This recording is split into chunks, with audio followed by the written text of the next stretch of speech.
2007 সালে তৈরি হয়েছিল 420, কিন্তু গত 15 বছরে রাজনৈতিক দেউলিয়াত্ব আর তামাশা সবকিছুই ছাড়িয়ে গেছে।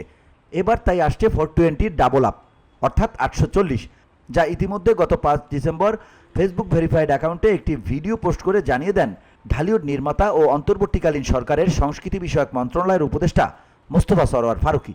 এ ঘোষণা দিতে না দিতেই পরদিন 6 ডিসেম্বর সন্ধ্যায় নিজের ফেসবুকে 840-এর ট্রেলার নির্মাতা নিজেই শেয়ার করেন তার ফেসবুকে। সেই সঙ্গে জানিয়ে দেন শিগগিরই প্রচারে আসছে জনপ্রিয় সিরিজটি।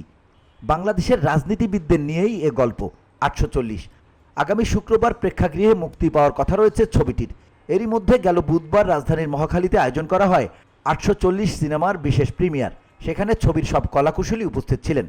বর্তমান অন্তর্বর্তীকালীন সরকারের সংস্কৃতি বিষয়ক উপদেষ্টা মোস্তফা সরোয়ার ফারুকী সহ বিশেষ অতিথি হিসেবে উপস্থিত ছিলেন তথ্য ও সম্প্রচার উপদেষ্টা নাহিদ ইসলাম এবং স্থানীয় সরকার পল্লী উন্নয়ন ও সমবায় উপদেষ্টা আসিফ মাহমুদ সজীব ভুইয়া। তারা সবাই এদিন ছবিটি উপভোগ করেন। প্রিমিয়ার শোতে গণমাধ্যমের মুখোমুখি হন অন্তর্বর্তী সরকারের উপদেষ্টারা।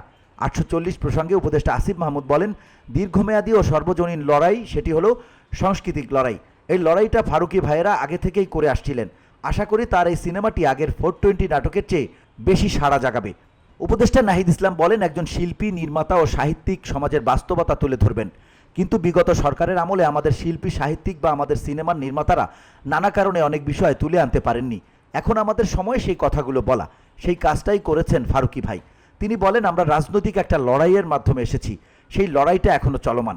যারা সংস্কৃতির সঙ্গে জড়িত তাদের কাছে আমাদের আহ্বান, সিনেমার মাধ্যমে সমাজের প্রসিদ্ধ বিষয়গুলো তুলে আনার চেষ্টা করা। VOD Bangla news desk.